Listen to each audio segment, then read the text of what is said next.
그래서 23절의 말씀을 중심으로 해서 성탄의 영광과 기쁨이라는 주제를 가지고 우리가 말씀을 같이 살펴보기를 원합니다. 성탄절이 되면은 떠오르는 그 이미지 중에 하나가 뭐가 있어요? 성탄 트리가 있어요. 이렇게 성탄 트리 장식이 있어요. 성탄 트리의 그 유래에 대해서 여러 가지 얘기가 있지만 그 중에 가장 믿을 만한 그런 것이 종교교육자 마틴 루터의 얘기입니다. 루터가 어느 날 크리스마스 이브 날 밤중에 숲속을 산책하고 있었어요. 루터는 평소에 그 숲속이 밤 되면 어두운데 그 어둡던 숲이 전등을 켜놓은 것처럼 환한 거예요. 그래서 이거 어떻게 된 것인가 휘둥그레져서 고개를 둘러보면서 하늘을 쳐다보니까 새벽하게 눈이 쌓인 그 전나무 숲사이에 영롱한 별빛이 쫙 쏟아지면서 그 눈에 반사되어 가지고 숲속이 환하게 전등을 켜놓은 것처럼 환한 거예요. 어둡던 숲에 빛의 향연이 아름답게 벌어지고 있었어요. 루터는 그 순간 중요한 것을 깨달았습니다. 인간도 저 전나무와 같다. 한 개인은 초라한 그런 존재일 뿐이지만 예수님의 빛을 반사받으면 우리도 아름다운 삶을 살 수 있구나. 이것을 깨달았습니다. 그래서 루터는 이 가르침을 사람들에게 설명하려고 전나무 하나를 집어서 집으로 가져왔습니다. 그리고 그 전나무에다 눈 모양의 솜과 그리고 빛을 발하는 촛불을 장식을 했습니다. 이것이 바로 크리스마스 트리에 대한 기원이라고 합니다. 오늘 성경은 오늘 성탄절의 주인공인 아기 예수님의 탄생을 어떻게 시작하고 있는가? 마리아가 요셉과 청혼한 후에 예수께서 성령으로 잉태되셨다고 기록을 하고 있습니다. 이스라엘 사람들은 이스라엘 사람들이 생각하는 청혼은 우리가 생각하는 약혼의 개념과 달라요. 이스라엘 사람들은 이 청혼의 개념은 결혼과 동등한 효력이 발생하는 그런 개념입니다.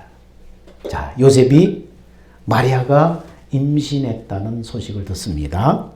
아직 남편 될 요셉과 한 집에 살고 있지도 않은데 아직 처녀인 마리아가 임신했다는 것을 들었으니까 요셉의 마음은 큰 충격을 받습니다. 무너질 것 같습니다.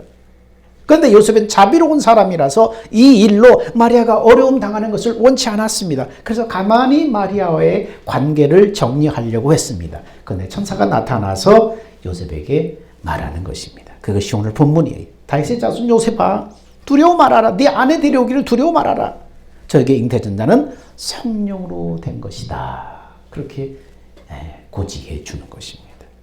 여러분, 천사는 요셉에게 예수 그리스도의 탄생의 의미를 가르쳐 줬습니다. 물론 요셉은 하나님의 계획을 다 이해할 수 없었을 거예요. 그러나 이 경험을 통해서 요셉은 예수님의 탄생의 의미를 조금이나마 알게 되었던 것입니다. 그렇다면 이 그리스도의 탄생, 예수님의 탄생의 의미는 뭘까요? 두 가지로 설명할 수 있습니다. 그것은 바로 영광과 기쁨이에요. 예수님의 탄생의 의미는 영광과 기쁨이에요. 성탄의 의미예요. 그러면 자, 예수 그리스도의 탄생이 그럼 왜 영광인가? 성탄이 왜 영광인가? 영광이라는 것은 하나님의 임재의 효과예요. 그래서 인간이 하나님과 함께할 때 그는 영광스러운 존재가 되는 것입니다. 하나님은 영이시기 때문에 그분이 인간과 함께하는 방식도 영적이에요. 그래서 하나님과 교제하기 위해서 하나님께서 인간에게 영혼을 주셨어요. 그 영혼으로 인간은 하나님과 교제하고 그 물으로부터 하늘의 영적인 자원을 공급받는 것입니다. 그래서 인간이 범죄함으로 하나님께 지정한 위치를 떠나게 되자 하나님과 인간 사이 이 영적인 관계가 깨져버립니다. 그 후에 하나님께서는 우리 위에 계신 분으로서 세상을 다스리십니다. 이것은 하나님께서 만물에 대한 주권을 포기하셨다는 뜻이 아닙니다. 만물을 당신의 뜻대로 다스리기는 하지만 인간의 범죄하기 이전과 같은 놀라운 영적인 영광, 영적인 교통을 주지 않는다는 거예요. 하나님과 관계가 깨지자 인간은 뭡니까? 영적인 자원의 결핍을 경험하게 돼요. 공허함과 만족함이 없는 이런 영적인 결핍을 경험하게 돼요.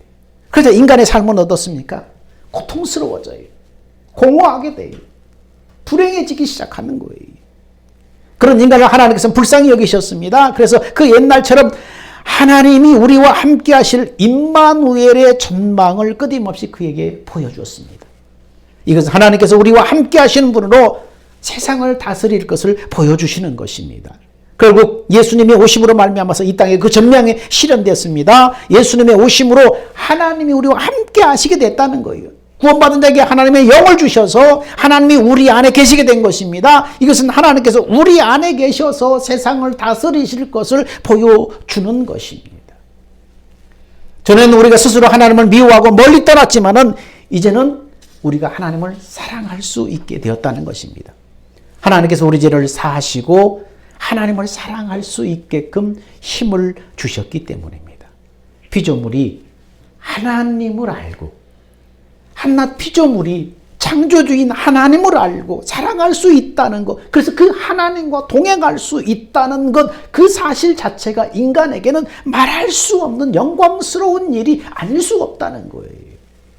그래서 예수 그리스도의 탄생은 우리에게 놀라운 영광의 소식이 되는 것입니다. 한낱 피조물인 인간이 죄 때문에 그 영광을 잃어버리고 공허하고 비참한 저주의 삶을 살게 되는 인간, 끝임없이 수고하고 행복을 위해서 쫓아가지만은 그 끝은 허무한 뿐인 인간, 그래서 심판이 예비된 인간.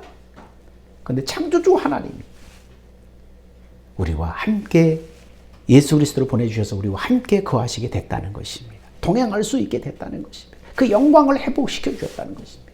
그래서 예수님의 탄생은 우리에게 놀라운 영광의 소식이 된 것입니다. 둘째로 예수 그리스도의 탄생의 의미는 우리에게 기쁨이라는 거예요.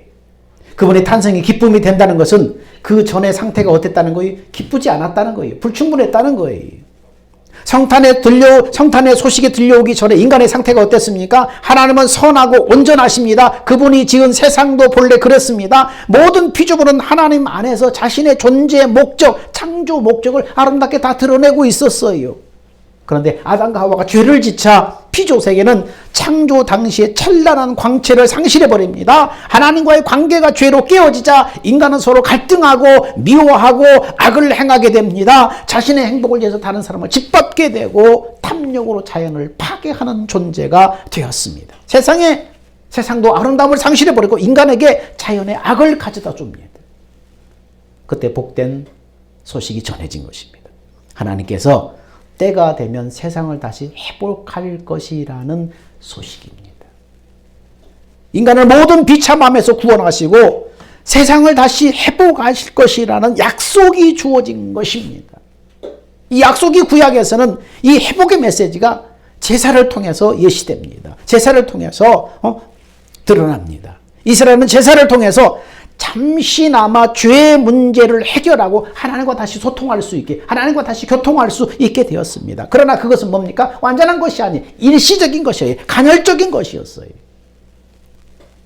구약의 이스라엘 백성들은 제사에서 죽어가는 수많은 그런 동물들, 재물들을 보면서 일시적이고 간헐적인 교제가 아니라 죄를 지을 때마다 다시 또 동물을 죽여야 하는, 그리고 그 죽어가는 그런 일시적인 그런 간헐적인 교제가 아니라 하나님과의 영원하고 온전한 교제를 갈망했습니다. 그리고 이것은 예수 그리스도를 통한 구속 사건으로 나타나게 됩니다.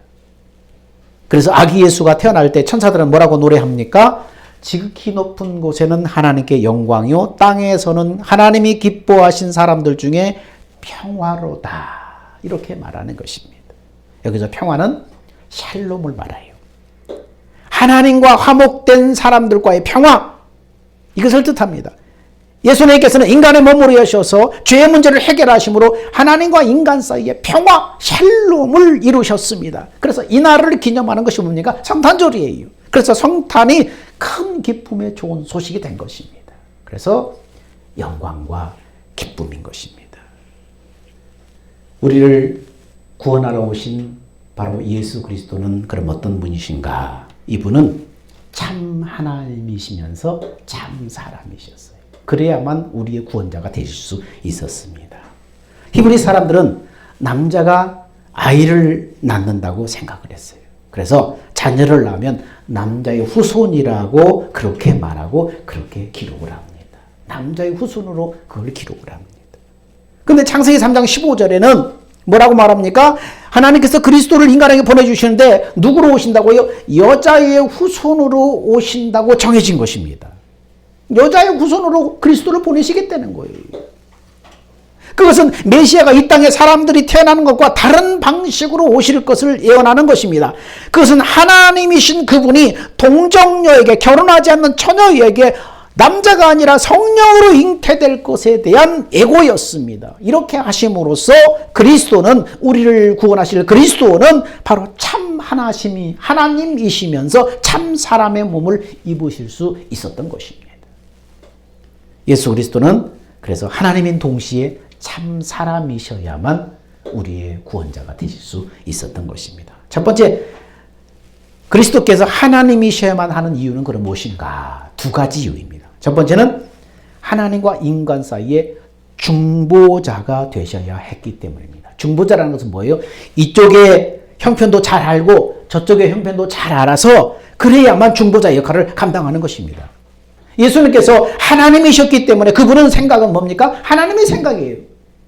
예수님은 또한 참 사람으로 오셨기 때문에 사람의 형편과 처지를 잘 이해하셨어요. 그래서 하나님과 우리 사이에, 인간과 하나님 사이에 중보자가 되실 수 있었던 것입니다. 두 번째는 예수님이 하나님이셔야만 하는 이유가 무엇인가?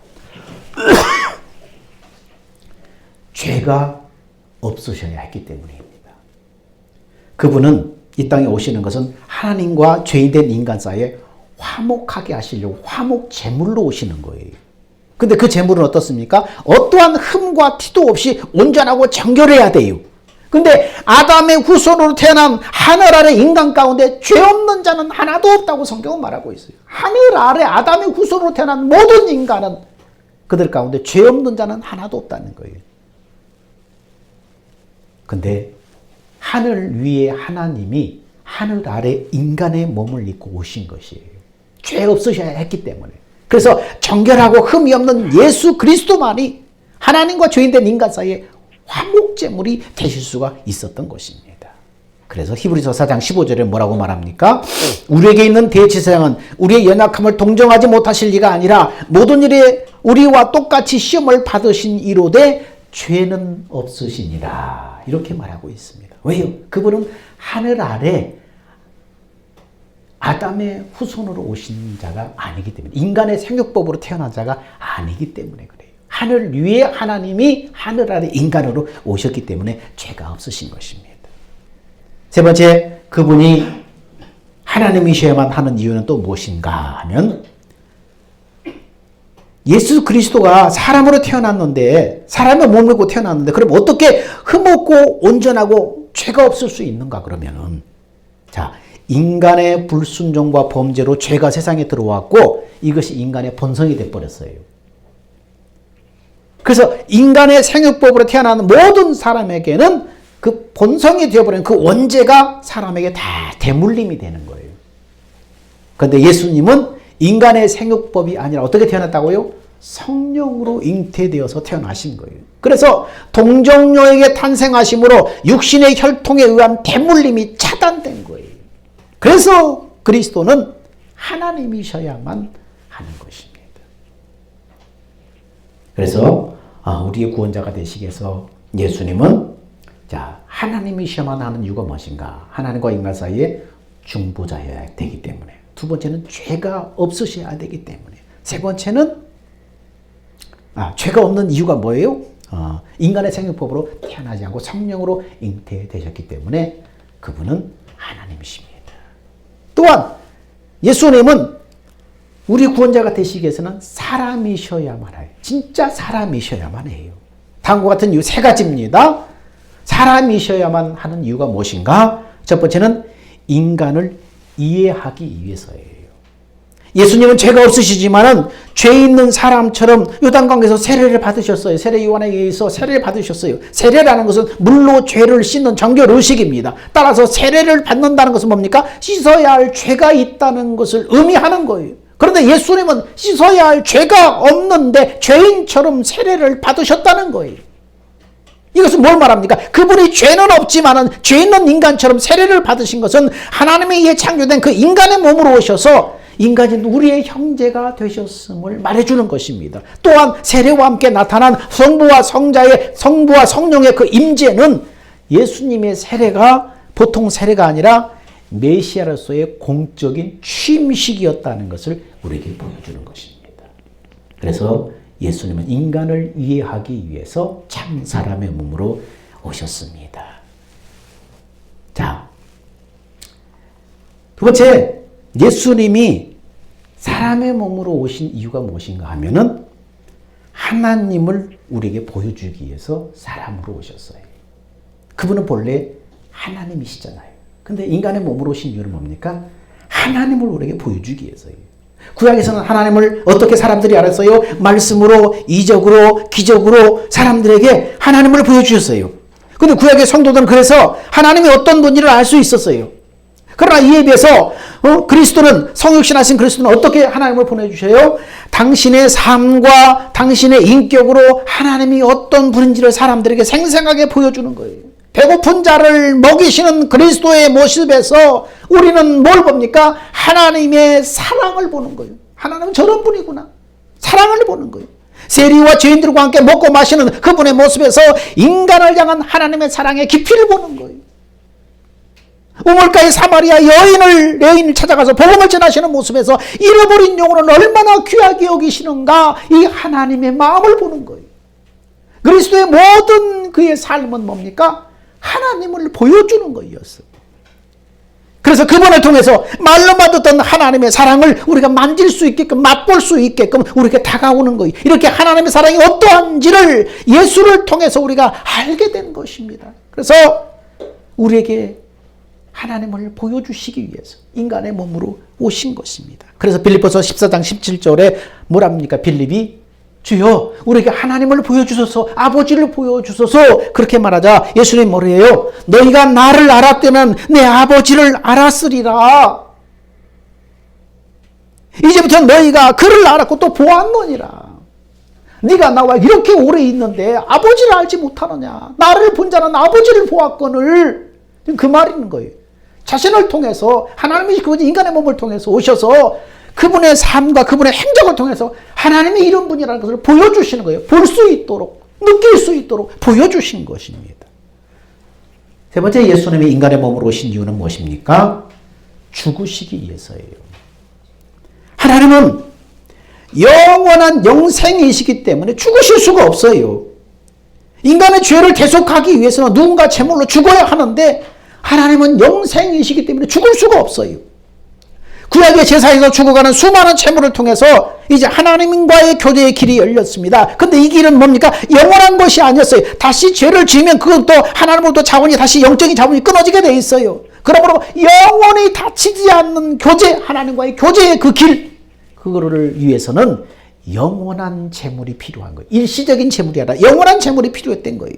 그래서 영생이신 그리스도께서 사람으로 오셔서 영원한 대속 제물이 되신 것입니다.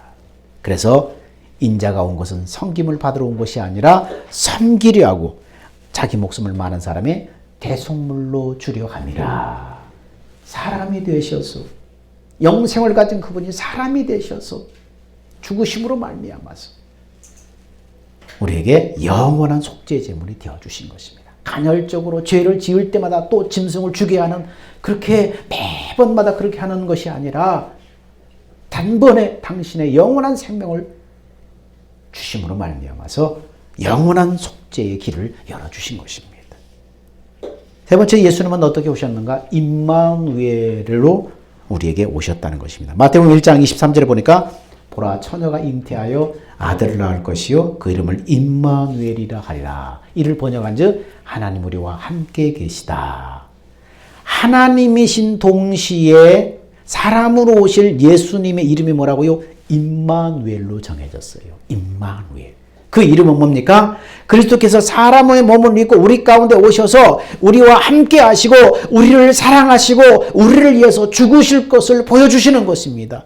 이것은 이미 이사야 선지자를 통해서 예언됐습니다. 이사야 17장 14절에 보라 처녀가 잉태하여 아들을 낳을 것이요 그 이름을 임마누엘이라 하리라 그렇게 말씀합니다. 임이라는 것은 뭡니까? 함께, 마누라는 것은 우리, 엘은 하나님을 말하는 거예요. 그러므로 하나님이 우리와 함께 하시다 그 이름의 의미가 그렇다는 거예요.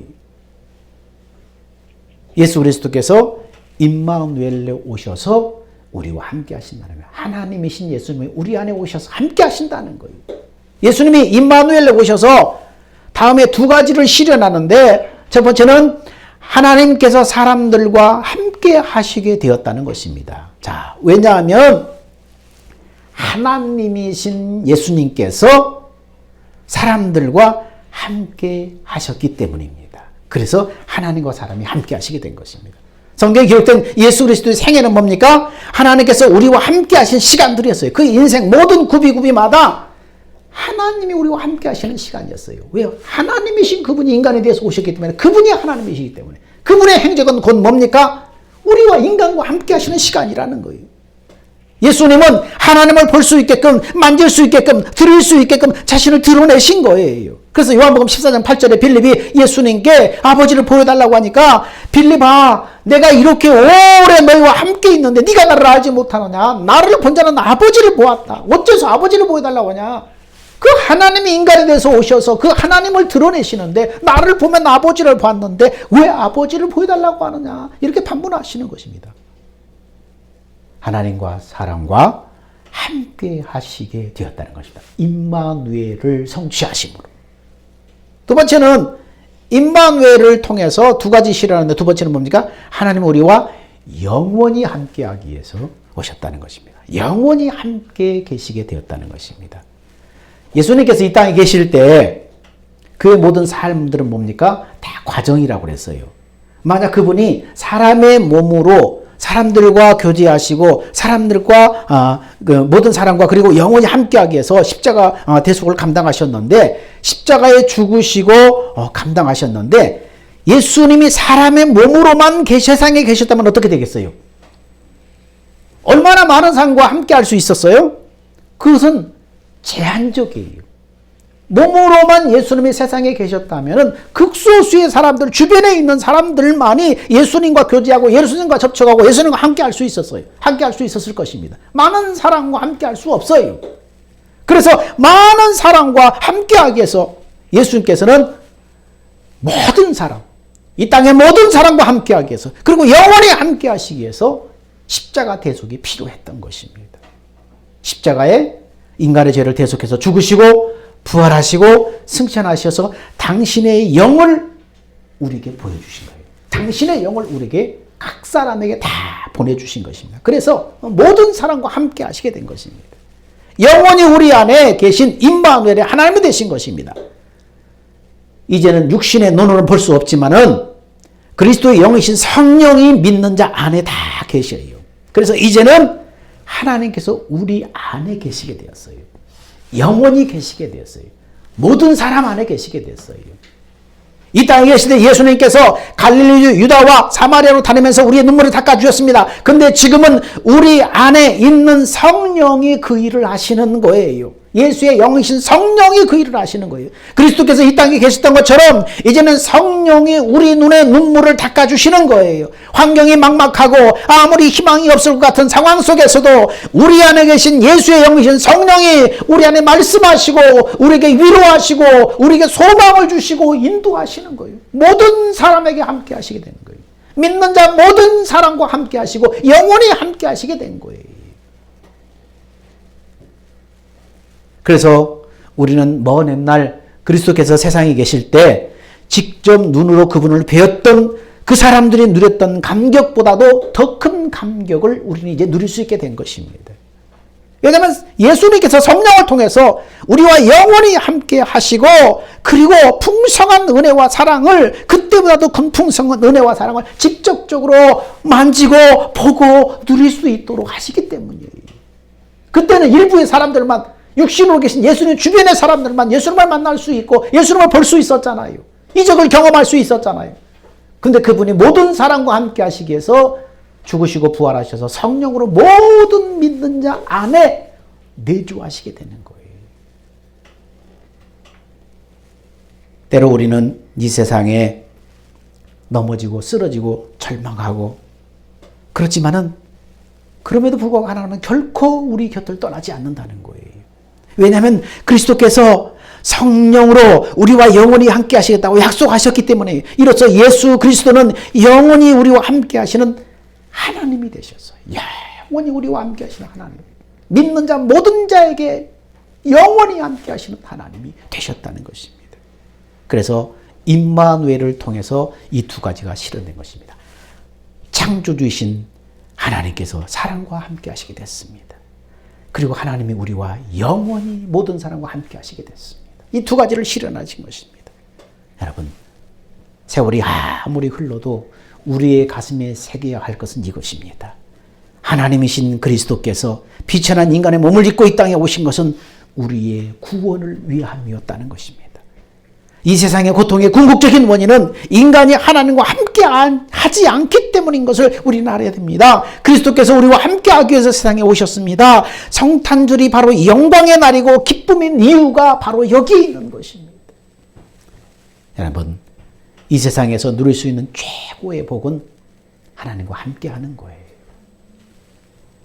필멸의 존재, 반드시 멸망할 수 없는 필멸의 존재가 불멸의 하나님을 붙잡지 않는다면 그가 무슨 일을 하든 무엇을 하든 그 끝은 멸망으로 끝나는 거예요.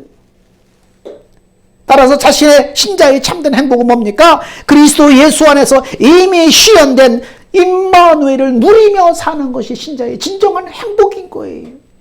임마누엘을 누리는 비결은 무엇입니까? 날마다 이미 십자가에 못 박혀 죽은 옛사람의 생각과 마음을 거절하고 내 안에 성령으로 오신 예수를 믿고 의지함으로 그분의 생각과 그분의 마음을 붙잡는 거예요. 그걸 붙잡고 살아가는 거예요. 그것이 임마누엘을 누리는 거예요. 이미 하나님 우리와 함께 하신 임마누엘이 하나님이십니다. 그 하나님을 어떻게 누린다고요? 이미 십자가에 죽어버린 옛사람의 자아를 거절하고 나의 생명 대신 내 안에 계신 예수님의 생각과 마음을 붙잡는 거예요. 그리고 그 붙잡고 살아가는 거예요. 그게 임마누엘을 누리는 것입니다. 사랑하는 여러분, 이 영광스러운 성탄절에 임마누엘을 누릴 뿐만 아니라 이 소식을 여러분의 삶의 행적으로 전하는 여러분들이 다 되기를 예수님의 이름으로 축원드립니다. 기도합니다. 사랑과 은혜가 풍성하신 아버지 하나님, 은혜와 사랑을 감사합니다. 하나님, 이 성탄이 왜 영광과 기쁨입니까? 피조물인 창조주 하나님을 알고 동행할 수 있는 것이 영광입니다.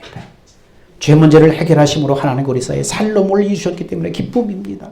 그래서 영광과 기쁨입니다. 이 일을 이루기 위해서 예수님이 참 사람으로 참 하나님으로 이 땅에 오셔서 우리를 위해 죽으시고 부활하셔서 믿는 자 모두에게 주의 영으로 지금 내주하십니다.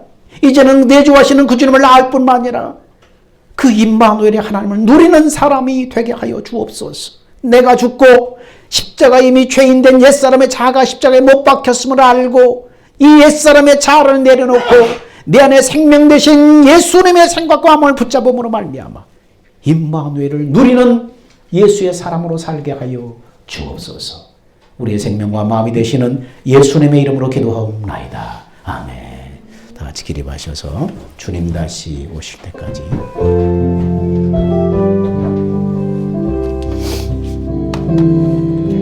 주님 다시 오실 때까지 나는 이 길을 가리라. 좁은 문 좁은 길 나의 십자가 지고 나의 가는 이 길 끝에서 나는 주님을 보리라. 영광의 내 주님 나를 맞아주시니 주님 다시 오실 때까지 나는 일어나 달려가리라. 주의 주의 영광은 땅 높을 때 나는 일어나 노래하리. 내 사모하는 전에게 온 세상 구주시로 내 사모하는 전에게 영광의 왕이시라. 이제는 우리 주 예수 그리스도의 은혜와 독생자를 세상에 보내주신 하나님 아버지의 만극하신 그 사랑과 우리 안에 내주하시면서 말씀하시고 인도하시고 또 감화 감동을 주시는 성령님의 그 은혜가 우리 안에 임마누엘에 오신 성령님, 하나님, 그 예수님을 누리며 살기 위해서 날마다 내 자아를 십자가에 못 박고 내 안에 생명 되신 예수님의 생각과 마음을 붙잡고 살아감으로 임마누엘의 하나님을 경험하기를 원하는 사랑하는 성도들의 믿음과 실천 위에 이제부터 영원 무궁토록 함께 있을지어다. 아멘.